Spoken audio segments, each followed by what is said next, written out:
SER Podcast. Estás escuchando el Abierto de Hoy por Hoy. Cada día analizamos las noticias más relevantes de la actualidad, las claves políticas, económicas y sociales, con las voces de los protagonistas y los distintos puntos de vista de nuestros tertulianos.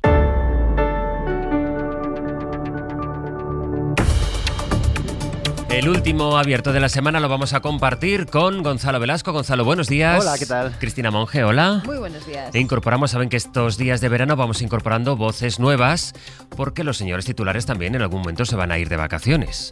Y claro, pues hay que ir cubriendo esas bajas. Así que saludo a Ignacio Urquizu, que es profesor de Sociología. Ignacio, bienvenido. Hola, buenos días. Sabes que por tanto tú vas a tener poquitas vacaciones. Sí, bueno, no pasa nada. Pero este es el trato. Para comentar la actualidad, que saben que esta semana, bueno, lo que tiene la actualidad, más allá de que no para, es que de pronto aparecen personajes de los que uno casi se había olvidado. Por ejemplo, Cristóbal Montoro, imputado por un juez de Tarragona por esa organización, porque ya no es que esté imputado Montoro, es que está imputado Montoro y la cúpula del Ministerio de Hacienda en su etapa al frente del Ministerio bajo el gobierno de Mariano Rajoy por presuntamente muchas cosas, pero la causa principal investiga si favoreció con cambios en las leyes y en los reglamentos a las empresas que habían pasado por la caja del despacho que él había fundado antes de ser ministro. De hecho, en la época en la que dejó de ser ministro de Aznar y antes de que fuera ministro de Rajoy. Miguel Ángel Campos, buenos días. Hola, muy buenos días. Lo que pasa es que hay aquí como un abanico de causas, porque nos decías ya a las 8 y nos vienes contando, de hecho, desde ayer, que se investiga eso, pero no solo eso, se investiga si, por ejemplo, utilizó información confidencial, información tributaria al ministro de Hacienda para atacar a algunos rivales políticos, entre ellos, por supuesto, que suelen ser los rivales políticos de más intensidad, los de dentro de un partido político, o, por ejemplo, Miguel Ángel, para complicar la investigación judicial sobre la financiación del Partido Popular. Sí, por un lado tenemos la pieza principal con unos 18 tomos sobre cómo Montoro y la cúpula de Hacienda maniobraron para supuestamente influir en la legislación con el objetivo de beneficiar a empresas gasistas que previamente habían sobornado al propio ministro y a los altos cargos con cerca de 1 millón de euros. Pero no solo tenemos, José Luis, a las empresas gasistas. En otras piezas que permanecen bajo secreto, la investigación apunta que con otros sectores industriales, como el eléctrico, entre otros, esta Hacienda podrida actuó de forma similar con pagos en total superiores a los 10 millones de euros. Supuestamente nos encontramos en una causa donde el ministro de Hacienda y el resto de altos cargos del ministerio investigados, el secretario de Estado, los 2 subsecretarios, 2 directores generales de tributos, jefes de gabinete y hasta el director general de la Agencia Estatal de Administración Tributaria y de la UNIF, la oficina de élite que debía ser el centinela contra el fraude y la corrupción, actuaban como corrompidos y como corruptores. Y es que proponían a las empresas que su mediación era la única forma de cumplir sus objetivos. Y una vez pagado el soborno, influían en la legislación para proporcionarles beneficios fiscales. Beneficios fiscales en lo peor de la crisis, entre 2012 y 2018, mientras el gobierno de Rajoy exigía un esfuerzo a familias y otros sectores económicos o recortaba servicios públicos básicos para salir del bache económico o rescatar a la banca. El juez investiga un número indeterminado de piezas separadas que además afectan, como decía, a causas que perjudicaban al PP, como la Caja B o la Gürtel. Existen correos en el sumario que apuntan a que la cúpula imputada de Hacienda maniobró para dificultar y entorpecer estas investigaciones que dañaban al partido en el gobierno, según las mismas fuentes. Otras piezas afectan a personas concretas, como correos electrónicos que revelan indicios de que se perjudicó a Rodrigo Rato o a Esperanza Aguirre del PP o a Juan Carlos Monedero de Podemos. Monedero, la defensa de Monedero dice que ya está personada desde hace meses en la causa, mientras que Rodrigo Rato, que se sintió víctima de una cacería, ha dicho que va a llevar a cabo todas las acciones judiciales posibles para defender sus derechos. O sea, que estamos, Campos, ante algo que ya tiene por sí mismo, ya lo decíamos desde ayer, una magnitud enorme, pero en realidad no sabemos el alcance de todo esto porque hablas de un número indeterminado de piezas, por tanto, no sabemos la cantidad de información que puede salir a partir de, recordemos, una investigación que ha hecho, que esto también tiene mucha miga, un juez de Tarragona, esto no se ha hecho en Madrid, lo ha hecho un juez de Tarragona durante una instrucción que ha tenido bajo secreto de sumario durante 7 años. 7 años, sí, una investigación que ha sido compleja y difícil para un juzgado de Tarragona, lo que ya de por sí ha provocado que vaya más despacio de lo habitual. A ello le sumamos también los choques que ha habido dentro de la unidad de la acusación, dentro de la Fiscalía Anticorrupción, porque la fiscal anticorrupción encargada del caso, Carmen García Cerdá, quiso ir más allá en principio, quiso incorporar correos y adjuntos de correos que supuestamente implicaban directamente a Montoro. Esto provocó un choque con la jefatura de la Fiscalía Anticorrupción, que entendía que había información o correos que nada tenían que ver, que no eran delito. La fiscal Carmen García Cerdá invocó el artículo 27 del Estatuto Fiscal para que sus compañeros respaldasen o no esa ampliación de la investigación que afectaba a un correo supuestamente que era el correo personal de Cristóbal Montoro. Perdió ese estatuto del 27, intentó por otra vía, con una llamada al jefe de los Mossos de Escuadra que ejerce de policía local, que se incorporase esa información al procedimiento. Entendieron que era una deslealtad desde la jefatura de anticorrupción, iniciaron un procedimiento sancionador y finalmente la fiscal encargada del caso fue sancionada y tutelada desde entonces por el teniente fiscal anticorrupción en la causa.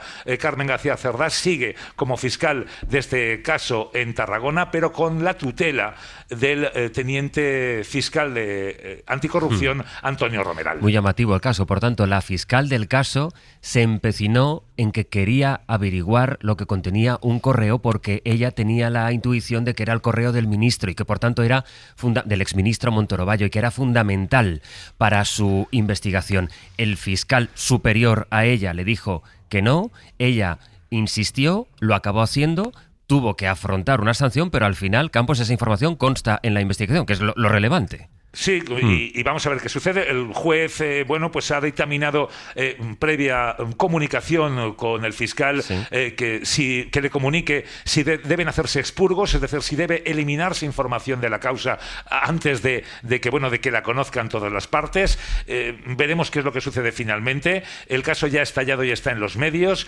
Además, hay diferentes partes que quieren personarse, que se consideran agraviadas, que quieren personarse en el procedimiento y a pesar de lo que diga la Fiscalía pueden invocar sus derechos y al propio juez o a la Audiencia Provincial de Tarragona exigir que no sean expurgados y que se mantengan todos esos correos dentro de la contingencia de la causa. Veremos lo que sucede. Nos quedan semanas, meses todavía de mucha información. Va a ser un cuentagotas continuo y esto no ha hecho más que empezar. Pues lectura de verano. Campos, gracias. Hasta luego. De ese sumario de esas piezas, la pieza principal, pero todas las piezas que se van a ir derivando. Ayer hablábamos, cuando empezábamos a conocer los primeros indicios, Cristina, de lo que teníamos sobre la mesa. Ya desde luego nos parecía un asunto grave, que ya veíamos que no afectaba solo a Cristóbal Montoro, sino que era una manera de proceder, pero según van pasando las horas, es evidente que nos encontramos ante algo de una dimensión realmente extraordinaria y mayor de la que pudo parecer al principio. Y se vuelve a cumplir esa máxima que dice que en los casos de corrupción nunca es un planteamiento de manzanas podridas, es decir, de personas aisladas, sino que siempre se necesita de una red, de una trama, de lo que llamamos el cesto de cerezas, ¿no? Es decir, que tú tiras de una cereza, de un caso de corrupción, de un presunto caso de corrupción que afecta a una persona, y te llevas con él prácticamente todo el cesto, pues es decir, toda la trama que hace falta. En algunos casos hace falta personas que hagan algo activamente para que ese fenómeno de corrupción se lleve a cabo. En otras simplemente que dejen hacer. Por lo tanto, hay diferentes niveles. No hablo solamente de las cuestiones penales, judiciales, sino también de comportamientos y de planteamientos políticos, pero efectivamente hace falta siempre mucha gente para que esos fenómenos de corrupción se lleven a cabo, ¿no? Fíjate que lo primero que nos estamos planteando en los dos últimos escándalos de corrupción que hemos tenido, por un lado el que afecta a Koldo, Cerdán, Ábalos, presuntamente por un lado, y el que afecta ahora a buena parte de la cúpula del Ministerio de Hacienda, presuntamente por otro lado, en los dos casos la primera pregunta que nos hacemos todos es eso, ¿no? ¿Hasta dónde llega esto? O sea, porque aparecen unos primeros nombres, pero ya en este país tenemos ya la experiencia suficiente como para saber que eso es la punta del iceberg, ¿no? Que detrás de eso hay mucho más. Con lo cual, la primera pregunta que siempre nos hacemos es esa, ¿no? ¿Hasta dónde? ¿Cuál es la profundidad del cesto de cerezas? ¿Cuánto nos vamos a llevar si tiramos de allí? Y a partir de ahí, claro, la noticia de hoy de que hay un número indeterminado de causas, ¿no? De piezas separadas. Indeterminado puede ser 2 o puede ser 50. No sabemos cuánto es lo indeterminado, por eso es indeterminado. Pero yo creo creo que nos remite a todos a sospechar lo peor, ¿no? A sospechar que efectivamente aquí la trama iba mucho más allá. En un primer momento se habló de empresas gasistas. Hoy ya se está hablando de otro tipo de empresas también, de empresas energéticas en general, del sector de las renovables, que ha crecido de una forma muy rápida y probablemente no excesivamente pautada o controlada para que se hiciera de manera ordenada.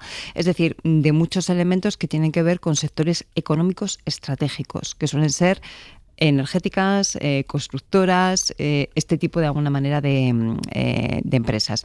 Y abre un debate... Departamento, perdona Cristina, sí, que tiene la información tributaria de todo el mundo. Es que eso es, o sea, para los laicos, eso es lo único sagrado que hay pues... en una democracia, ¿no? Efectivamente. Es decir, tenemos ahí toda esa información tributaria y además empezamos a saber, lo decía ahora Campos, que eso no solamente era una cuestión de cabildeo del malo, ¿no? No solamente era una cuestión de influir indebidamente, de lo que nosotros llamamos la captura de políticas. Es decir, que una serie de elementos tengan una capacidad de influir en las decisiones públicas de tal manera que lo que guía esas decisiones públicas no es el interés general, sino el interés particular de unos cuantos, que es el caso concreto que estamos hablando, sino que también se ha podido utilizar para elementos de extorsión, para vendetas políticas, para luchas contra los contrarios, algunas veces incluso del propio partido, ¿sabes? Nos recordamos aquello de cuerpo a tierra que vienen los nuestros, ¿no? Sí. Efectivamente.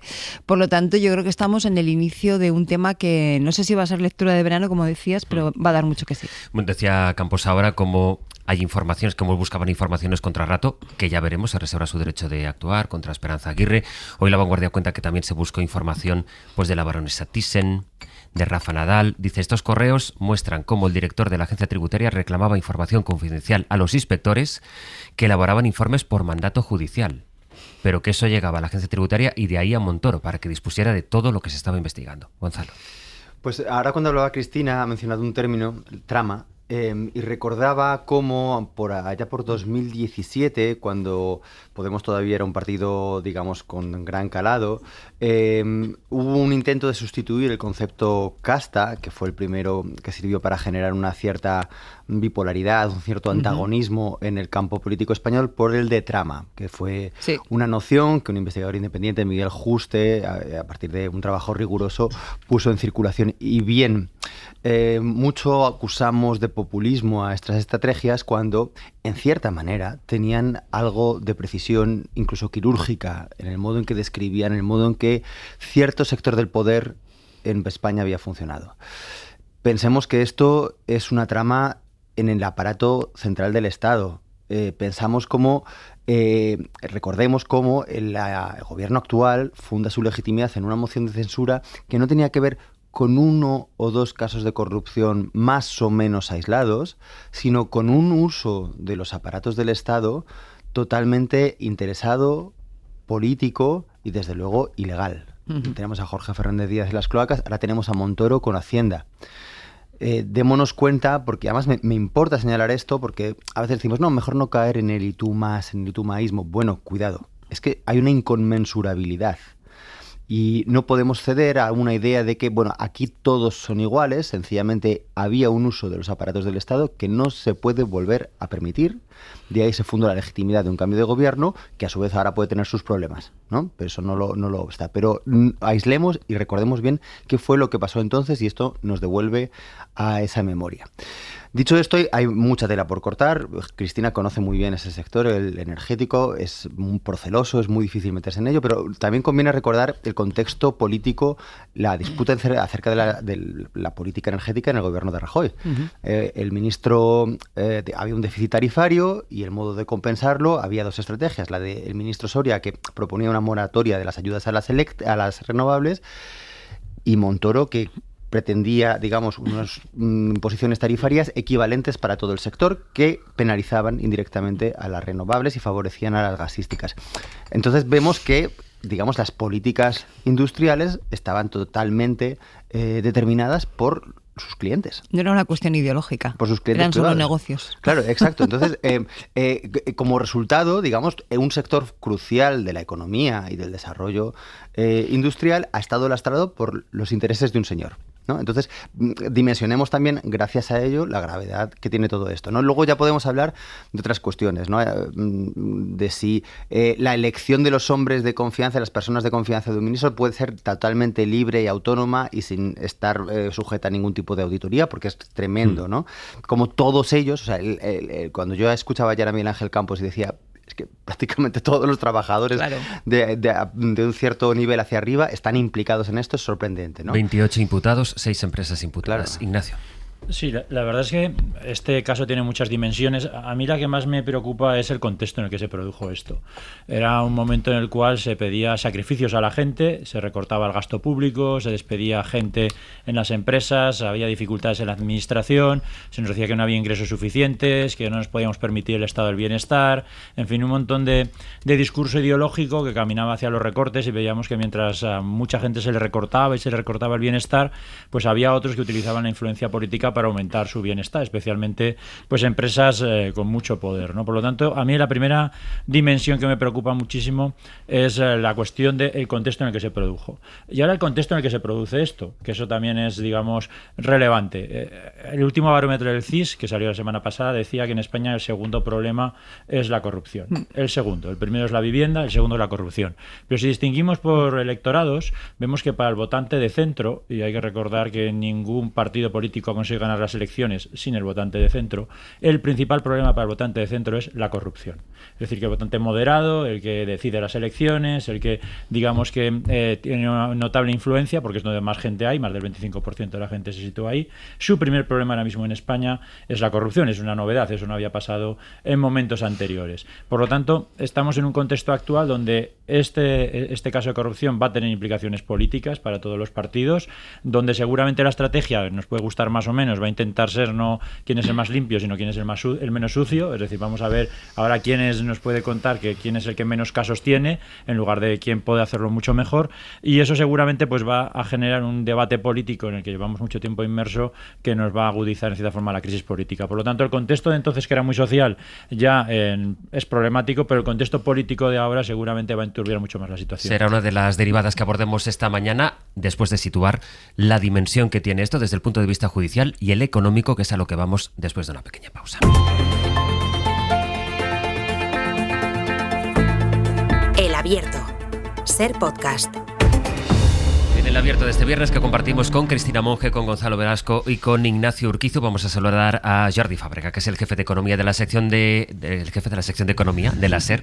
Como se nota que es viernes. Hola, Jordi Fàbrega, buenos días. Hola, buenos días, Astre. Bueno, para ir recapitulando algunos de los puntos de la dimensión, decía, económica, que tiene también este escándalo después de la imputación de Cristóbal Montoro, porque ayer, Jordi, decíamos, se investiga cómo se pudo beneficiar a las empresas gasistas que habían pagado. Me decías tú ayer, cuidado, porque gasista remite a una idea de empresa energética. Es verdad que luego, ya según vamos leyendo el sumario, ya va cambiando la cosa, pero de entrada estábamos hablando de otro tipo de empresas y ahora ya se ha ampliado ese abanico, digamos. Claro, aquí vamos a diferenciar lo que dice el auto del juez, en el que se especifica claramente que fueron las empresas integradas en una asociación de fabricantes de gases industriales y medicinales las que están imputadas en este caso. Son empresas que contrataron al despacho privado que había montado Cristóbal Montoro, equipo económico, para beneficiarse de estos cambios legales. ¿Cuáles son estas empresas? Vamos a decir los nombres: Abelló, Mesé, Air Liquide, Praxair y Carburos Metálicos. Estas son las 5 empresas que están implicadas, según el auto del juez, en la trama y que tienen a directivos imputados en esta investigación. Son las compañías que conforman esta asociación empresarial, que son las que al menos en 2 ocasiones pagaron al despacho privado que había fundado Cristóbal Montoro para conseguir cambios legales que les beneficiaran.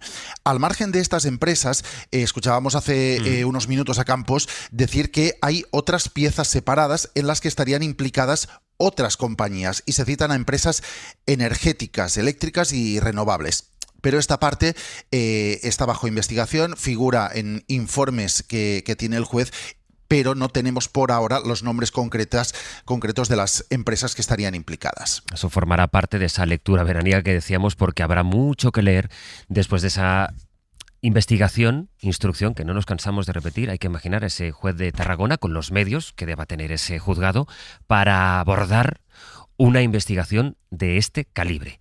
Y luego está, Jordi, algunas de las cosas que forman parte también de las preguntas que nos tendremos que ir dando respuesta a lo largo de este tiempo, que son ¿qué se consiguió a cambio? Es decir, para que haya un soborno, que la investigación determinara si lo hubo o no, es algo a cambio, es decir, tú pagas para conseguir algo. ¿Qué se sabe o qué se investiga que se pudo conseguir pagando a la consultora de equipo económico, la consultora que en su fundación se llamaba Montoro y Asociados, por cierto, y qué consiguieron supuestamente estas empresas? Pues lo que tenemos es que, según el juez, al menos hasta en 2 ocasiones esas asociación empresarial de empresas gasistas contrató al despacho que había fundado Cristóbal Montoro y consiguió que se cambiaran por lo menos 2 leyes. La primera vez fue en 2014, después de varios intentos infructuosos por la vía, llamémosla legal, con reuniones, con cartas al ministerio, con llamadas de teléfono que hicieron varias patronales y varias empresas que pedían beneficiarse de unas bonificaciones en el impuesto especial sobre la electricidad y que no consiguieron su objetivo por esta vía. Esta asociación de empresas contrató a Equipo Económico y solo un mes después algo se movió porque la ley se modificó para que se incluyeran como beneficiarias de esa bonificación a estas empresas. Es algo tan llamativo que el juez dice textualmente en el auto que el único elemento diferenciador que propició tan notable cambio de criterio en tan corto periodo de tiempo fue la entrada en escena de Equipo Económico previo acuerdo sobre el precio que deberían satisfacer al despacho. Después de este pago es cuando se produjo ese cambio legal que permitió que se beneficiaran de esa bonificación en el impuesto. Este fue la primera vez, en 2014. Se repitió en 2018 algo prácticamente idéntico. Se intentó con peticiones a Hacienda y a distintos ayuntamientos un cambio de criterio en el cobro del impuesto de actividades económicas. Es un tributo que cobran los ayuntamientos a las empresas que están radicadas en su territorio. Esas llamadas, esas peticiones no tuvieron resultado hasta que se contrató al despacho que había fundado Montoro y se consiguió en 2018 un cambio a través de la ley de presupuestos para poder homogeneizar los criterios de cobro de este impuesto de actividades económicas a las empresas que estaban radicadas en estos territorios. Jordi, gracias. Hasta luego. Hasta luego. Hay una derivada que es política y a la que luego iremos con la reacción del PP, con esto que decía ahora Ignacio, que es muy interesante, y es, oye, al final el escenario, el debate político queda como una especie de la corrupción, todos son iguales, aquí gana la antipolítica, ahora iremos a eso. Pero por poner los elementos, es decir, esto no nos puede tampoco dejar de analizar, Cristina, la dimensión de cómo puede, este es un país que ha avanzado tantísimo en tan poco tiempo, moderno en teoría para tantas otras cosas, ¿cómo se puede instalar lo que presuntamente se instaló, lo que está investigando el juez? ¿Cómo puede ser que en la cúpula de Hacienda y en algo tan sensible, tan mollar, tan delicado y tan básico para el funcionamiento de este país, como es la agencia tributaria y su correlato con el Ministerio de Hacienda, porque se ha hablado mucho de la falta de transparencia, de los lobbies, lo que quieras, pero hasta llegar aquí?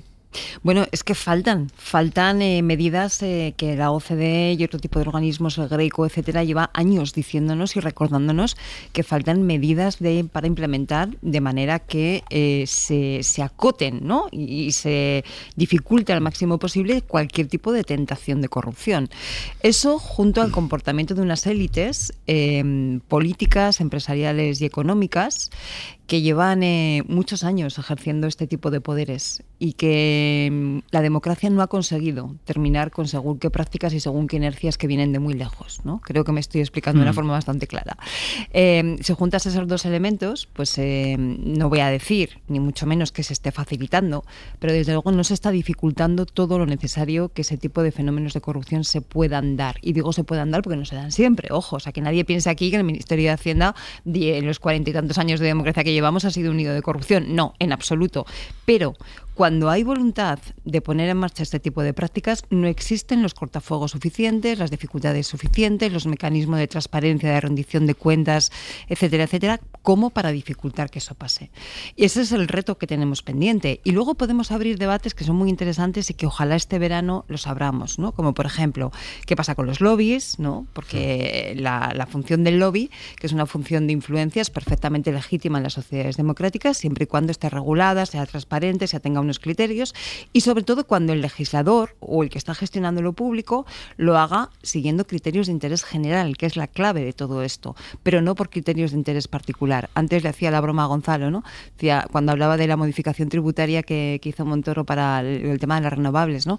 No era una cuestión ideológica. O sea, porque si hubiera habido un motivo ideológico, decir, mira, no, es que yo creo que este tipo de energías hay que penalizarlas, o hay que fomentarlas, o hay que ponerlas en igualdad de condiciones que las otras, tal. Bueno, pues es una discusión política ideológica, ¿no? De cuál es tu modelo energético. No, es que no iba de un modelo energético ni de un modelo ideológico, iba de interés personal o interés particular, en lugar del interés general. Seguimos hablando a la vuelta.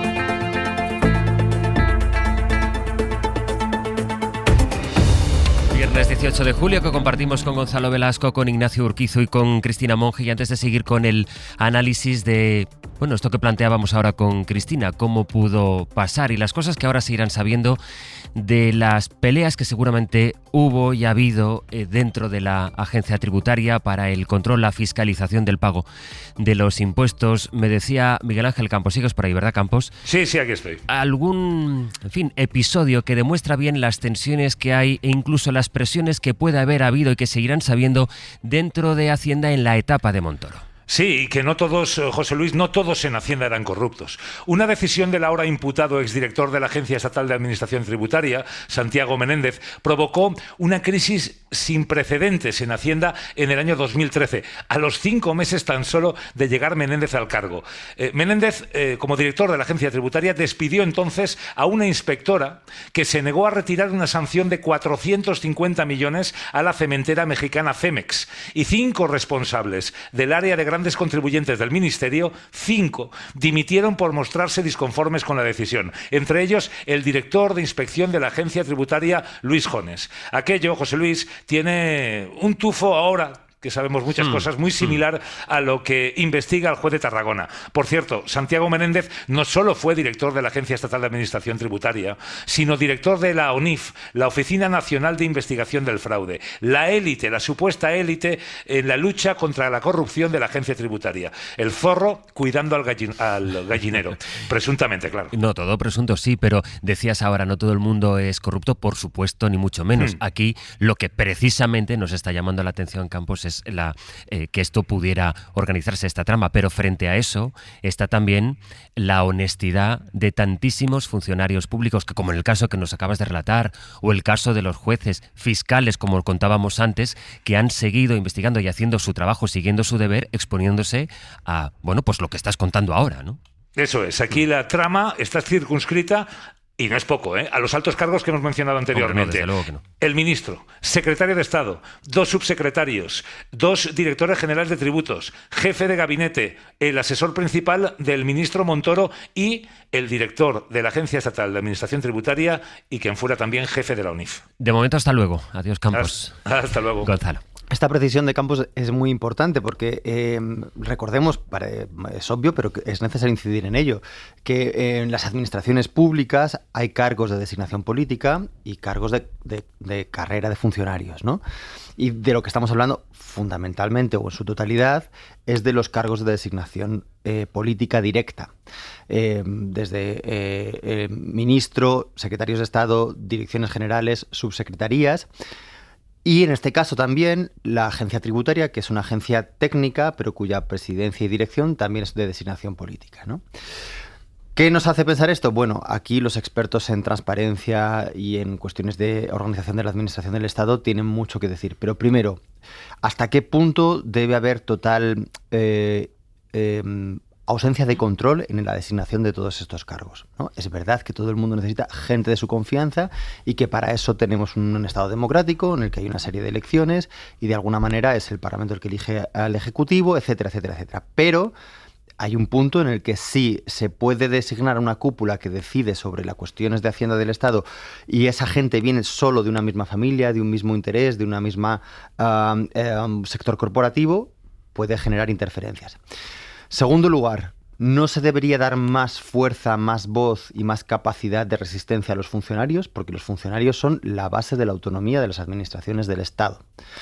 Entonces tenemos que ver, uno, si los funcionarios tienen suficiente capacidad de resistencia a esa dirección política que marca rumbos que quizás no son los deseados, o, y con esto no estoy diciendo nada, pero puede llegar a haber sido el caso, y esto es lo que hay que investigar, si dentro de los funcionarios, en la medida en que en los altos cargos hay ciertas tradiciones de, bueno, pues casi en algunos casos incluso familiares, se dice, pero no siempre es así, ¿no? Pero de alguna manera ciertos altos cargos que tienen connivencia con otros sectores del poder, no hay también una cultura de la transigencia o de la negociación con esos cargos políticos. Hay que hacer una investigación muy detallada sobre estas cosas. A mí me falta siempre que hablamos de estos casos, no sé, casi antropólogos, sociólogos como mis compañeros aquí, gente que de verdad documente, casi novelistas, cómo se mueven las decisiones en estos niveles, qué gente son, qué nombres son, para poderlo tener claro y poder auscultarlo y auditarlo desde nuestra condición ciudadana de una manera mucho más detallada. ¿Y de qué pasta están hechos para hacer todo lo que se hacía presuntamente en un contexto económico que no era el actual, sí, en el que había recortes un día y otro día, y en el que además se aprobaban y justificaban amnistías fiscales? Hemos vivido por encima de nuestras posibilidades, hay que apretarse el cinturón. Ignacio. Sí, esto es muy interesante lo que estás diciendo, ¿no? Es decir, al final nos tenemos que preguntar a veces de dónde salen estas personas, cómo una persona con este código ético puede abrirse paso en un partido político y puede abrirse paso en un gobierno, ¿no? No obstante, es verdad que para mí el problema es muy complejo, ¿no? No es tan sencillo solucionarlo. Hay algunas medidas que podrían funcionar, por lo menos aumentando la transparencia. Hace tiempo que se viene hablando sobre la necesidad de establecer en la legislación la trazabilidad de las leyes, con quién se han reunido para hacerlas, quiénes han estado allí, hacer una base de datos con los diferentes grupos de interés que existen, su entrada y su salida del Congreso, de los ministerios, para que en esa trazabilidad, cuando se hace una ley o se adopta una medida, haya un anexo donde diga, bueno, pues para hacer estas leyes nos hemos reunido con estas personas, con estos grupos de interés, estos son los que están registrados. Eso tenía que irse poco a poco incorporando a la legislación. Yo recuerdo en mi otra vida anterior que fui diputado y justamente estuve abordando estos temas para cambiar el reglamento del Congreso, que no llegó a ningún sitio más allá de un borrador, pero estuve estudiando la legislación. En España, apenas en Valencia, existe algo de esta medida, en Europa es mucho más común y sí que hay legislación en esta medida de la trazabilidad y de los grupos de interés a la hora de hacer leyes, ¿no? Pero no se me ocurren muchas más cosas, porque en el fondo estamos hablando de personas que están en política por razones equivocadas y personas que utilizan su influencia política para beneficio personal, pero aquí los funcionarios, a diferencia de otras tramas donde seguramente sí que han tenido que ser más activos, tienen, digamos, un papel más allá de señales de alerta, ¿no? Porque podemos hacer más agencias, pero no sé si hay 7 o 8 en España, podemos hacer una más.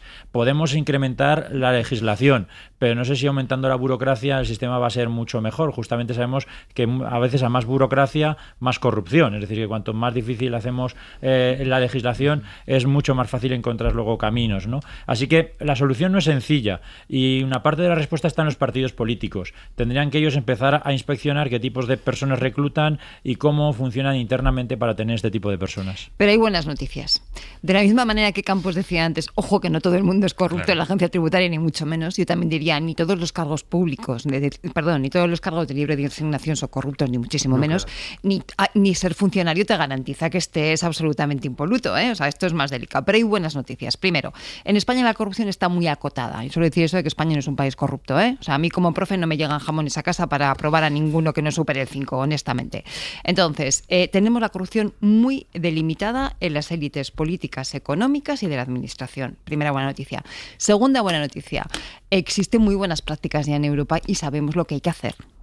La regulación de los lobbies, por ejemplo, que contaba ahora mismo Ignacio, hubo un primer intento en tiempos de Ciudadanos, ¿no? Donde se planteó una primera proposición que se quedó en nada.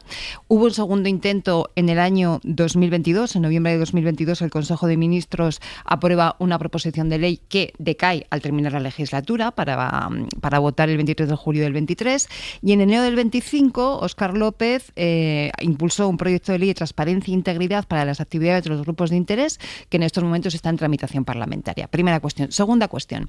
Hay que potenciar y proteger a las personas que, como los casos que hemos visto ahora, efectivamente se plantan y dicen yo no voy a colaborar con estas cuestiones de corrupción.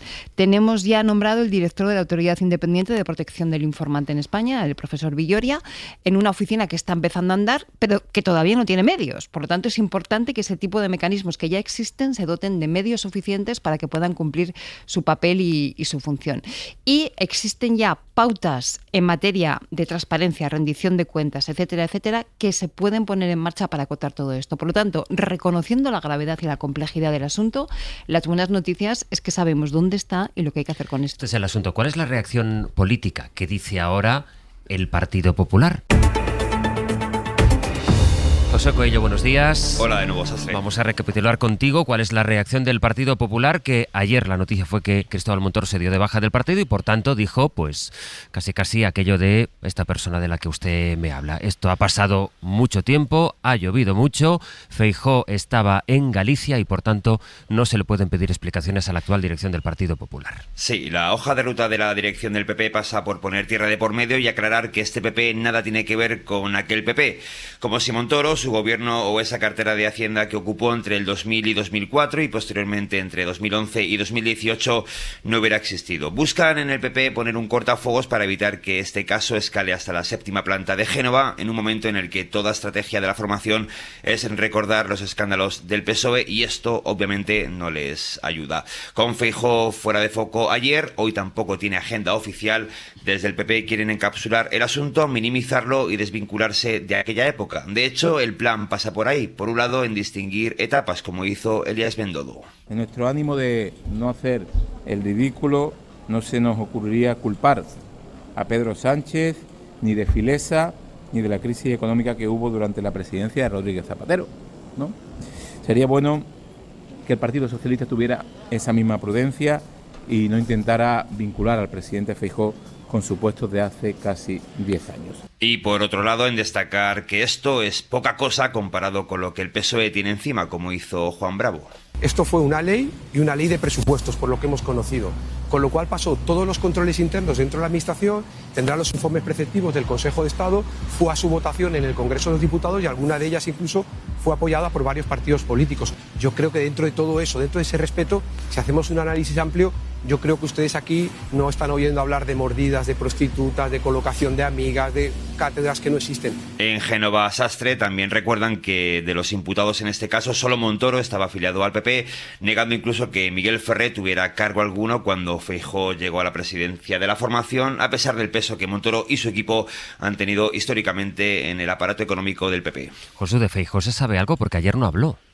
No, ayer Alberto Núñez Feijóo no tuvo agenda oficial. De hecho, fueron tanto Elías Bendodo como Juan Bravo quienes hicieron declaraciones ante los medios. Hoy tampoco tiene Feijóo agenda oficial. Vaya. Tiene Juan Bravo una entrevista con algún medio de comunicación. También Alma Ezcurra, una de las nuevas figuras de la dirección del PP, ha convocado a los medios en Génova a las 12:30, pero lo que es Alberto Núñez Feijóo ni ayer ni hoy tiene agenda oficial.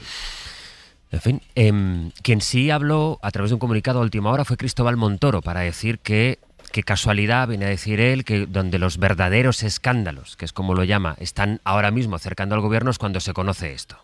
Sí, Montoro lanzó un comunicado a última hora de ayer para defender su honor y ahí anunció que hará uso de mecanismos legales para defenderse. Quien fuera titular de Hacienda dice que esta causa se realiza sin otra motivación que la de haber sido ministro, niega su vinculación con este caso y sugiere supuestos intereses para contraponerlo a la agenda judicial del gobierno. El exministro dice en ese comunicado, y cito literalmente, que han esperado a mi salida del ministerio para iniciar una investigación judicial con sumario secreto que ha durado 7 años, lo que ya es un hecho, dice Montoro, absolutamente anómalo. Y añade, se han levantado el secreto de sumario con un auto que me señala como investigado, todo ello coincidiendo con el actual contexto de escándalos del gobierno de España. Josu, gracias. A vosotros. Hay una parte, Gonzalo, de este argumento de Juan Bravo que me tiene pensando desde ayer.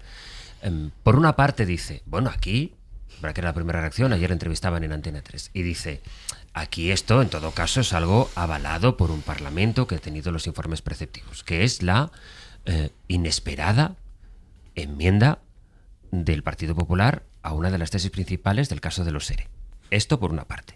Y luego cuando dice, pero aquí no verán mordidas ni prostitución, no sé exactamente qué es lo que está queriendo decirnos con esto. Si esto no es cutre, si esto es presunta corrupción de otro tipo, si está en otra categoría, si esto tiene menos gravedad o está en otro ámbito de gravedad, o aquí no estamos hablando de lo más chusco. No sé exactamente a qué se refiere el vicesecretario de Hacienda del Partido Popular con esto. Bueno, pues creo que la respuesta a esto la dio Rufián cuando habló, creo que dijo corrupción premium y corrupción, no recuerdo cómo calificaba la otra, en advertencia al Partido Socialista, cutre versus cutre. Para indicar cómo este tipo de cuestiones casi no necesitan ser negadas por parte del Partido Popular y por parte de la derecha. Este tipo de manejos en ciertos niveles del poder se da por supuesto que pueden llegar a existir, incluso que tienen sentido, y sin embargo existe una mayor intolerancia, primero hacia la corrupción cutre y segundo en la izquierda.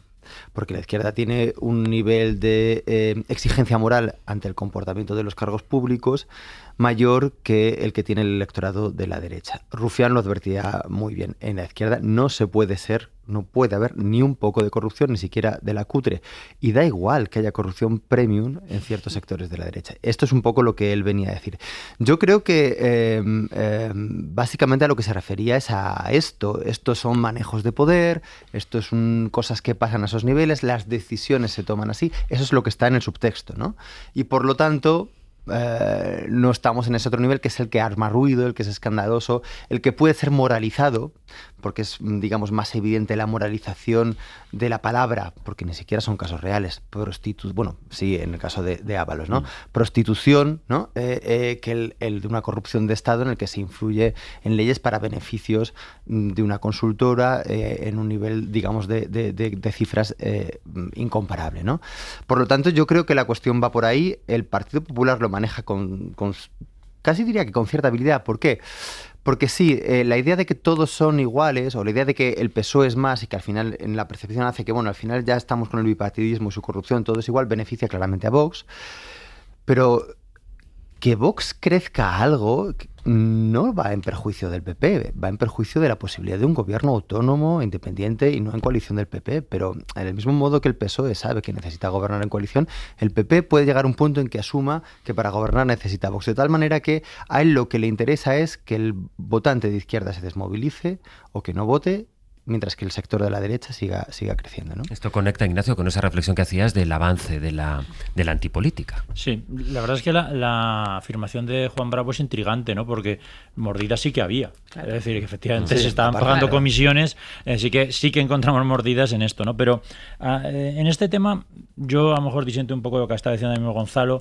No creo que la izquierda sea más o menos exigente con la corrupción que la derecha, ni que los votantes son iguales. En el sentido de que el voto es ideológico y está aquel famoso grito de queremos a Perón aunque sea un ladrón. Es decir, que cuando el voto es ideológico tú acabas votando a los tuyos porque son los tuyos, en muchos casos hagan lo que hagan. Realmente los más sensibles a las cuestiones no ideológicas, y por eso hace un momento hacía mucho énfasis, son los votantes moderados. Aquellos que no se mueven por razones de izquierda o derecha, sino que pueden ser sensibles a cosas no ideológicas, como puede ser el debate territorial o puede ser la corrupción, que no está dentro del eje izquierda-derecha como los demás.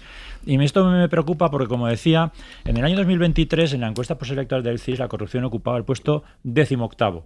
Solo el 5% de la gente pensaba que la corrupción es importante. La semana pasada la corrupción era el segundo problema en nuestro país, el 25% de la gente pensaba que era el principal problema, y para los votantes de centro, que son los más numerosos, los que deciden, los menos ideológicos, los más sensibles a estos temas, el principal problema de España es la corrupción.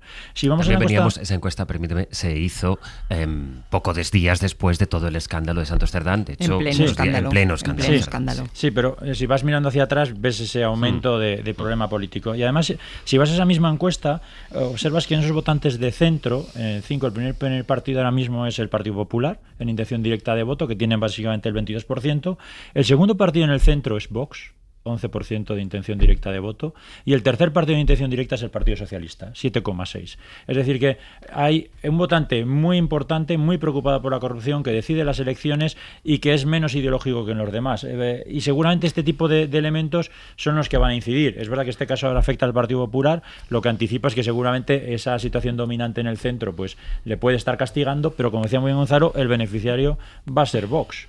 Es decir, el votante que abandone al PP no se va a ir a la izquierda, se va a ir seguramente a la derecha, enfadado, buscando una alternativa conservadora, y de nuevo el populismo recoge votos, populismo conservador, de diferentes maneras, por el enfado ciudadano, porque el PP es el afectado por esta cuestión, porque el votante de centro empieza a votar a Vox, una cosa que nos puede llamar la atención, pero que lo está empezando a hacer, segunda fuerza política ahora mismo. Por lo tanto, a mí eso me preocupa muchísimo, porque la corrupción está mal, pero lo que puede suceder es mucho peor. Que nos encontremos con un gobierno que no sé si va a combatir o no la corrupción, porque está por demostrar el día que gobierne Vox qué pasará con la corrupción, pero de luego que sus medidas políticas, sociales, van a ir contra una mayoría y van a recortar derechos y derechos de la gente. De una semana en la que hemos visto, por poner todos los elementos sobre la mesa, en la que hemos visto los incidentes en Torre Pacheco, las cacerías de migrantes a Torre Pacheco, con un partido que es Vox, que ha evitado explícitamente condenar esas llamadas a las cacerías, que ha condenado el Partido Popular, pero el Partido Popular no vincula esos incidentes al discurso de Vox, y ha dicho Núñez Feijóo, lo escuchamos antes de ayer, que él busca abiertamente a los votantes de Vox. Claro. Por cierto, Vox tiene presuntamente abiertos también temas de corrupción, de financiación ilegal del partido, ¿eh? O sea, que apunta maneras. Pero fíjate, porque decía Ignacio Ojo que la corrupción está escalando en las primeras posiciones de las preocupaciones según el CIS. En el mes de julio, efectivamente, con trabajo de campo, con la investigación hecha en pleno escándalo. Pero el mes anterior estaba en la posición 9ª. Es decir, veníamos de un momento en el que efectivamente para la ciudadanía la corrupción había pasado ya a ser hasta en las escalas medias bajas de las preocupaciones. Y de repente, como hay memoria, porque en este país tenemos memoria de casos de corrupción recientes, ¿no? Como hay memoria, ¡guau!, en cuanto estalla el caso Cerdán Koldo Ábalos, inmediatamente sube a las primeras posiciones, y me atrevo a decir que ahora mismo ya con esto, de una manera pues mucho más mucho más contundente en los próximos meses, ¿no? La corrupción, además, creo que en la última encuesta de 40dB se veía muy bien, y creo recordar incluso que Belén Barreiro lo apuntaba en un análisis en El País. La corrupción en estos momentos está percibida como algo propio del bipartidismo. Lo cual no quiere decir que sea así, porque ¿qué pasa con Siu, Pujol y todo lo demás, ¿no? O el caso de Vox que estamos viendo, por no hablar de Alvise, etcétera, etcétera. Pero sí que es verdad que hay una percepción de que la corrupción está asociada a los dos principales partidos del sistema, ¿no? ¿A quién favorece? Lógicamente a Vox. ¿Y por qué digo lógicamente? Porque la corrupción es corrosiva, es un elemento de corrosión de la confianza ciudadana hacia las instituciones y hacia el sistema democrático. ¿Y quién está en estos momentos erigiéndose como garante y portavoz del discurso antisistema y anti-establishment? Pues esta vez es Vox. Hace una década esa fuerza de impugnación del sistema salió por la izquierda, ¿no? Y tuvimos ahí una presencia muy importante de un partido que fue Podemos, que supo capitalizar ese descontento. Ojo, porque ese descontento y esa rabia, como se diría, ha cambiado de lado. Y ahora efectivamente es la ultraderecha la que lo está capitalizando en el conjunto de Europa, no solamente en España, que aquí también a veces somos un poco ombliguistas, entonces hay que abrir el foco. Entonces en el conjunto de Europa, y entre ellos también, lógicamente, en España. Y sin embargo, y esto lo comentábamos antes en el descanso publicitario, ¿qué gobiernos son los que están eliminando las oficinas antifraude y de vigilancia de la corrupción? Baleares, por presión PP y con presión de Vox. Valencia, de la misma manera. De nuevo reforzamos la idea, la connivencia con ese tipo de actitudes, con ese tipo de corrupción premium, se da en ese bando ideológico. Seguramente, no estoy seguro, además sin ningún tipo de consecuencia por parte del electorado, ¿no? Pero se está dando ahí. Claro, me llama la atención, yo no conocía este dato, entre el que el votante de centro, ya Vox sea la segunda opción. Tendríamos que ver cómo se define centro, si centro supone una cierta indiferencia ante ciertas cuestiones políticas, una ausencia de pronunciamiento, seguramente sea un centro que finalmente está mal definido, ¿no? Porque la ausencia de ideología no puede ser la indiferencia hacia ciertas cuestiones fundamentales de una sociedad liberal de derecho y democrática, ¿no? Y seguramente esto es lo que está pasando. Quien no se quiere mojar o quien se considera en una equidistancia entre unos y otros que considera radicalizados, a lo mejor no es la persona de centro en un sentido de moderación o capacidad de moverse en función de una evaluación racional de un comportamiento, de un apoyo a un partido u otro. Que ¿no? si te sitúas en el 5, en mitad de la escala, pero la segunda opción de ese bloque es Vox, la verdad es que ahí... claro, hay algo que está fallando. Algo chirría, ¿no? Sí, no, lo que chirría es que básicamente... O sea, tú te sitúas en una escala, pero en realidad no. La izquierda se ha venido abajo completamente. Lo que está pasando en este país, y a veces no somos conscientes, es una doble derechización. Esa doble derechización tiene que ver con que hasta ahora el centro derecha en España nunca había superado el 44% del voto. Eso es Aznar en el año 2000 o Rajoy en el año 2011. Hoy casi todas las encuestas apuntan que el centro derecha, PP, Vox y algo de Albiol, podría superar el 50% del voto, que es un récord histórico. ¿Por qué? Porque se está produciendo una doble derechización donde hay votantes de Sumar que se están yendo al PSOE, votantes del PSOE que se están yendo al PP y votantes del PP que se están yendo a Vox. De tal forma que se está haciendo un corrimiento de votantes hacia la derecha, y la doble derechización es que ahora tenemos dos derechas, una muy de derechas y otra un poquito menos de muy de derechas, ¿no? Pero tenemos dos. Entonces, eso es lo que se está produciendo. El votante de centro... Según recogen las encuestas, que luego a veces fallan, ¿eh, Ignacio? Sí, por supuesto. Pero porque a veces a las encuestas les pedimos cosas que no pueden dar, que es el futuro, y no está escrito en ningún sitio, pero sí que te pueden dar cosas que es explicaciones a lo que está pasando. Y lo que nos están diciendo las encuestas es que, bueno, no sé si el PP sacará el 20, el 25 o el 30, no sé cuánto sacará.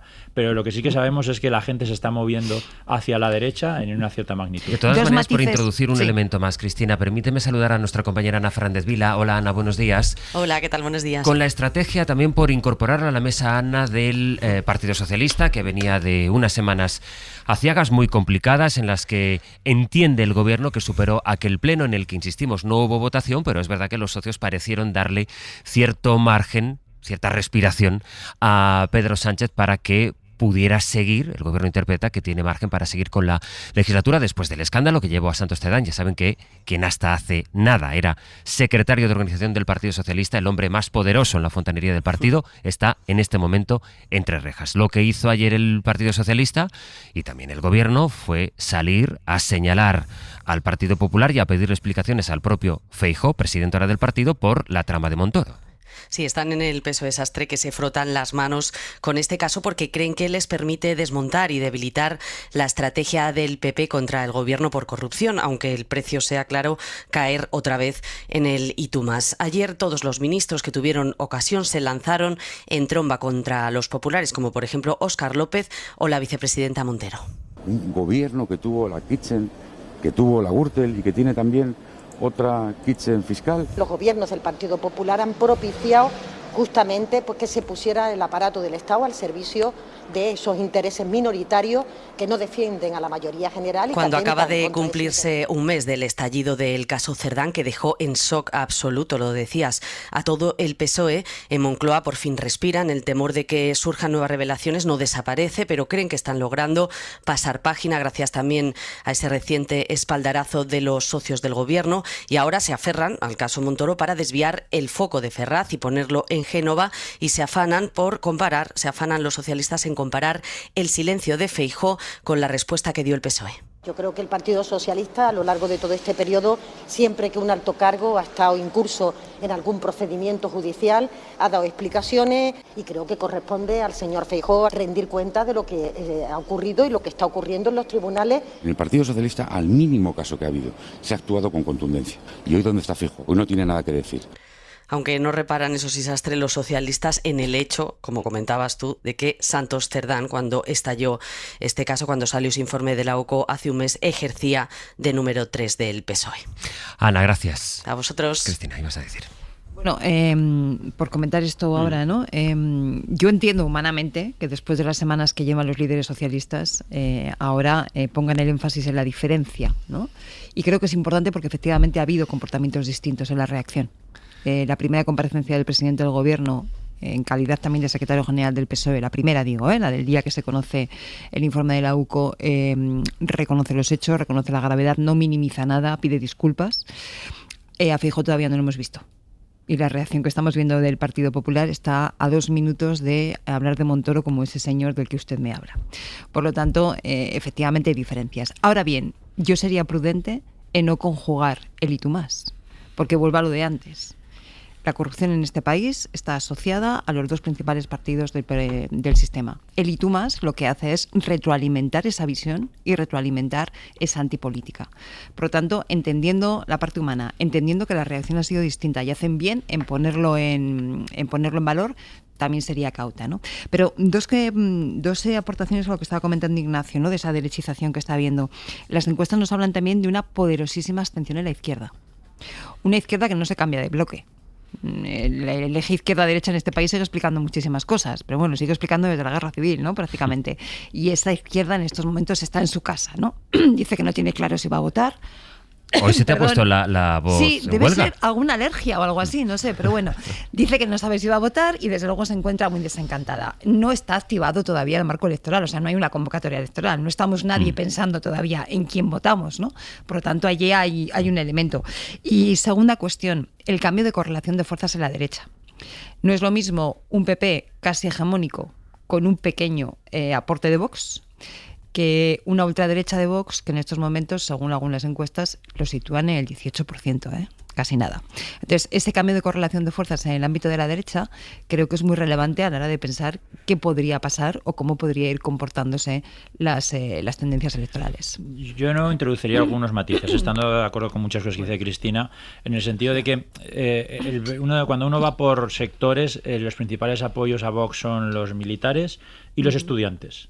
Los jóvenes. ¿Y qué quiero decir con esto? En España se está produciendo un cambio cultural del que no sé si somos conscientes entre la gente más joven, que rompe con las generaciones anteriores. Y no en el tema del voto, que eso es la espuma, sino tiene que ver más bien con valores y con cultura. Hoy en día los jóvenes, menores de 30 años, son más liberales, aman la libertad, es su preferencia por encima de la igualdad, son todo el día de libertad de mercado, son más pro empresa, están mucho más a favor de la empresa que del sector público y por lo tanto empiezan a hablar también de otras cosas, hablan mucho más del mercado y esos son elementos distintivos que empiezan a dibujar una sociedad de futuro que es bastante distinta a de la que venimos, ¿no? Y eso es la derechización, que los jóvenes son mucho más de derechas que generaciones anteriores, pero culturalmente, no solo en el voto, sino en su forma de entender la sociedad y la economía y otros muchos parámetros. De tal forma que esa doble derechización de la que está hablando es que el futuro que nos espera se puede desmovilizar más o menos la izquierda, pero que la gente se está haciendo más de derechas en España, especialmente por la incidencia de los jóvenes,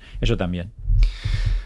Es muy difícil crear una causalidad directa de un fenómeno tan complejo, ¿no? Es verdad que una de las posibles motores de todo esto es algo que a mí me gusta llamar la trampa de los contrarios asimétricos, es decir, cuando de alguna manera respecto a un tema, una política pública, un debate, se opone como equidistantes una posición que no tiene por qué ser de izquierda, sino que sencillamente es defensora de una cierta tolerancia, una cierta autonomía individual, por ejemplo, en relación al caso clásico de polarización, el aborto, o en relación a derechos de las personas LGTBI, ¿no? Y en el otro extremo se ubica una posición extremadamente conservadora que va en contra de derechos reconocidos establecidos en una Constitución, prohibición del aborto. Cuando esos dos extremos, uno que cumple con la normativa, con la Constitución, con los derechos humanos, y otro que no, se ponen en posiciones equidistantes, el resultado es, bueno, venga, vamos a buscar el centro. Y es que la posición normativa, que es la que está reconocida en la Constitución, la Carta de los Derechos Humanos, la que es compatible con esas interpretaciones, acaba corriéndose a la derecha. Con la consecuencia de lo que ha descrito Ignacio, que al final, en respecto a esa posición y respecto a otras muchas, las posiciones políticas acaban desplazándose a la derecha porque se percibe que lo que básicamente era una neutralidad liberal es una posición ideologizada, de izquierdas, ¿no? Y esto es un desplazamiento discursivo que viene haciéndose pues de una manera muy constante, muy insistente en distintos ámbitos sociales, en distintos ámbitos políticos, en distintos canales de difusión de la información, además, muchos de ellos que afectan de una manera muy relevante a la juventud, ¿no? Bueno, esto es la cantidad de tiempo que llevamos escuchando y que hay tantas voces, cada vez con mayor incidencia, porque las redes sociales premian difunden mayor este tipo de discursos, quien dice que todo lo que hasta ahora eran consensos, de pronto, un día pasó a ser ideología e imposición woke. Efectivamente. Entonces, a partir de ahí, se ha producido, yo no sé, ya veremos, decís las encuestas, ya iremos viendo las elecciones, qué traslación tiene esto, qué impacto tiene esto en la sociedad. Pero desde luego, eso, o sea, yo no disociaría una cosa de la otra. Y eso me va a llevar al Reino Unido por una decisión muy interesante, me parece que además engarza muy bien con esto que estamos comentando. Pero antes, vamos en directo a casi menos cuarto a Bruselas. Enrique García Pozo, buenos días.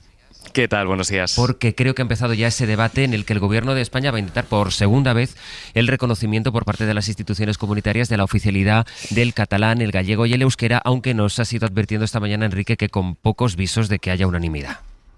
Sí, y si parecía difícil a primera hora de la mañana de que esto pudiera salir adelante, tras escuchar las valoraciones de varios ministros europeos a la entrada a este Consejo, podemos decir que el día D del que hablaba el otro día el ministro Álvarez, desde luego no es hoy, porque hasta 4 ministros acaban de mostrar su rechazo o sus dudas ante los micrófonos, ante la prensa, que estamos aquí a la entrada de este Consejo. Lo ha hecho el ministro francés o el ministro de Luxemburgo, quizá el más claro o tajante, porque decía que seguimos sin tener consenso sobre Israel, sobre la situación en Gaza. Si es difícil alcanzar el consenso en ese asunto, va a ser muy difícil o casi imposible ponernos de acuerdo sobre el catalán. Vamos a escucharlo. Decisions about Israel and to have a ceasefire in Palestine, but we agree on Galician, on Basque and on Catalans. If at the end of the day people say where is going Europe, Y es que la mayoría de ministros o de países sastre entienden los argumentos de España, pero mantienen dudas. Aquí tenemos, por ejemplo, a Luxemburgo, lo escuchábamos, a Francia, a Alemania, a Austria, Finlandia o Suecia. Básicamente tienen 2 dudas. Por un lado, las jurídicas y por otro, las económicas. Jurídicas porque hay capitales que sostienen que la implementación o la oficialidad de estas 3 lenguas supondría o implicaría una reforma de los tratados, algo que niega a España. Y económicas porque dicen que todavía no está claro cuánto costaría su implementación y que a pesar de que el gobierno se compromete a pagarlo, a que sea España quien asuma los costes, se preguntan qué pasaría cuando haya un cambio de gobierno. Creen que ese compromiso pues no está claro al largo tiempo, ¿no? Acaba de hablar el secretario de Estado para la Unión Europea, Javier San Pedro, refuta los argumentos de los ministros que hemos escuchado. No hay dudas, funciona perfectamente, se pueden cubrir los costes, lo llevamos 20 años haciendo. Estamos preparados para que los Estados miembros que necesiten más información, si es la Comisión y el Consejo quienes la tienen que emitir, que la pidan, que se emita, que esté lista cuanto antes, y si es España, desde luego nosotros Decía Sastre que no están fundamentadas las dudas económicas o jurídicas y sugería que las motivaciones son políticas. Enrique, gracias. A vosotros. Estoy en Bruselas, decía que en Londres, corresponsal Lucas Font, buenos días. Hola, buenos días. En Londres hay una noticia que conecta, Lucas, con esto que estábamos comentando ahora en la mesa y que tiene que ver con la juventud y el voto de la juventud y cómo 2 realidades de 2 países que son distintos pero tampoco están tan alejados pueden ponernos en perspectivas distintas. Verán, el gobierno laborista del Reino Unido, el de Keir Starmer, ha decidido promover una reforma para rebajar la edad del voto y que en todas las elecciones que hay en el Reino Unido, porque en este momento en algunas elecciones y en algunos territorios ya ocurre, puedan votar los jóvenes no a partir de 18 años, sino a partir de 16. Y aquí lo singular ya no solo esta propuesta, sino las críticas, Lucas, que está recibiendo Starmer porque le dice la oposición de la derecha, tú quieres que voten los más jóvenes porque los más jóvenes van a votar a la izquierda. Sí, esta era ya una de las propuestas que el Partido Laborista incluyó en su programa electoral el año pasado y que finalmente ha decidido impulsar en el Parlamento y que aprobará gracias a su amplia mayoría. Una propuesta que, según el primer ministro Keir Starmer, ayudará a aumentar los datos de participación y dará más derechos a los jóvenes. I'm really pleased that we're able to bring more young people into our democracy and give them the chance. Decía Starmer sentirse satisfecho porque los planes ayudarán a incluir a los jóvenes en el proceso democrático y les dará la oportunidad de decidir en qué se gasta el dinero de sus impuestos. Esta medida ya estaba en vigor en Gales y en Escocia para las elecciones locales y regionales, pero aún así, como dices, el gobierno laborista ha recibido críticas de los partidos de derechas porque consideran pues que los más jóvenes suelen inclinarse por las formaciones de izquierdas, ¿no? Y lo cierto es que los estudios publicados hasta la fecha apuntan en esa dirección. Se estima que los laboristas habrían obtenido hasta 200.000 votos más en las pasadas elecciones frente a los 45.000 del Partido Populista Reform UK o los 25.000 del Partido Conservador. Así que esa es una de las críticas, ¿no?, que ha recibido el gobierno. El plan también prevé otras modificaciones, como por ejemplo limitar las donaciones del extranjero y obligará a los partidos a demostrar que sus donantes están arraigados en el Reino Unido o en Irlanda, una medida que pretende evitar casos como el de Elon Musk, quien amagó con hacer una donación de hasta $100 millones al Partido Populista Reform UK. Gracias, Lucas. A vosotros. Fíjate qué curioso esto, ¿no? Aquí estamos hablando de cómo, lo decíais ahora, efectivamente, entre los jóvenes, bueno, dice el CIS, lo dicen todas las encuestas, la primera opción, antes era la abstención, ahora ya es Vox directamente, y además a mucha distancia del segundo, y en cambio en Reino Unido es una cuestión de la edad, no es, entonces es una cuestión no sé si territorial o del punto en el que está cada sociedad, ¿no? Sí, esto, bueno, tiene muchas derivas, ¿no? Una, la comparación. Creo que una de las lecciones que quizás se cabe conjeturar es que quizás, al contrario de lo que señalaba Ignacio, que tendía a haber una moda, una tendencia más liberal en los jóvenes, aquí lo que ocurre es que no ha habido una transformación cultural de base desde los tiempos de la transición. Es decir, que la transición fracasó a la hora de generar un cambio cultural y de condenar una cierta idea de nacionalcatolicismo xenófobo y muy conservador que estaba a la base de ese régimen y que ha pervivido en ciertos estratos sociales y que ahora ha emergido. Yo tengo para mí que el apoyo a Vox está más fundamentado en eso que en un liberalismo que es difícil de ver en Vox, por otro lado, porque es un liberalismo de las élites, pero que no es evidente a primera vista, ¿no? Otro debate es el de si debemos o hasta qué punto es positivo dar el voto a los jóvenes de menores de 16 años, porque claro, presupone... de 18. Ya los menores de 16 ya sería un jardín. De 18 ya. años, sí. Claro, bueno, ya lo es, porque claro, presupone una autonomía a la hora de acceder a la información, en la formación del juicio, que precisamente hoy vemos que está en una situación muy delicada en la medida en que el acceso a la opinión y al conocimiento está mediado por las plataformas, los algoritmos y por cuestiones que, traban o dificultan aún más esa autonomía, ¿no? Sí, a mí es un debate muy interesante, no por lo que van a votar, porque hace 10 años aquí en España votaban a Podemos y ahora votan a Vox, sino por lo que implica de cambio social y de madurez. Es decir, ahora vivimos mucho más y eso habrá que pensar si el voto de alguien de 16 años es igual que alguien de 90 años, punto de vista de la madurez, y después hacemos las cosas también mucho antes, ¿no? Desde el punto de vista mental, psicológico. Por eso es un debate desde el punto de vista del cambio social muy, muy relevante. Yo casi quitaría el tema del voto y pensaría mucho más sobre cómo somos como sociedad, tanto cuando más mayores y más jóvenes. Pues fíjate, a mí es una propuesta que me gusta. Y me gusta básicamente por dos cuestiones. Partiendo de un elemento, y es que la edad de 18 no deja de ser arbitraria, efectivamente. Sí. Entonces podemos ponerlo en 18, 19, 20 o 17, ¿no? Nos da lo mismo. ¿Por qué digo los 16? Porque los jóvenes a los 16 años ya pueden trabajar. Ya pueden firmar un contrato de trabajo y cotizar a la Seguridad Social y pagar sus impuestos en la medida en que según su situación personal, ¿no? Por lo tanto, en ese sentido, si pueden trabajar y están cotizando, ¿por qué no van a poder decidir? ¿Por qué tenemos que presuponer que tienen más información, mejor criterio, más madurez, 16, 18, 20? En absoluto, dependerá de cada caso, como por cierto 50, 60 y 70 años, lo mismo. Y además supondría involucrarles desde mucho antes en la toma de decisiones, en el voto de quién les gobierna en cada uno de las administraciones, ¿no? Con lo cual tiene también una función educativa. Así que a priori, reconociendo la complejidad del debate, no quiero hacer de esto un remake del debate sobre el voto a las mujeres en la República, pero reconociendo la complejidad, yo me inclino a ver las cuestiones positivas.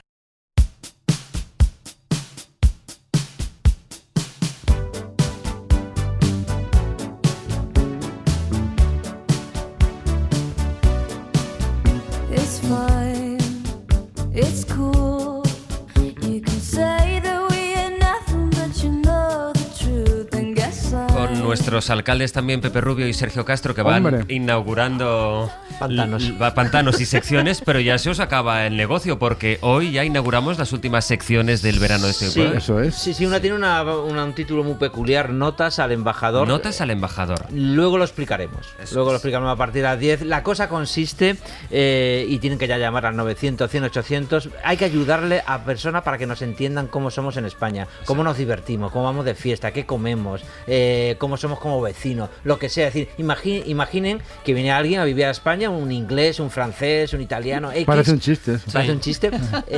Y quiere saber cómo vivimos, cómo hay que contarles cómo somos. Hay muchas Españas, pues tenemos que contarles todas las Españas. Así que 900, 100, 800. ¿Con qué nos divertimos? Saben que nos ha interesado mucho esta temporada de verano empezar todos los días a las 10 conociéndonos de una manera distinta, desde un lugar, pues la semana que viene desde un sofá, viendo qué vídeos vemos en YouTube, aprendiendo a mirar. Hoy, ¿cómo somos? ¿Cómo les explicaría a los extranjeros, a una persona de fuera, cómo, por ejemplo, esta particularidad?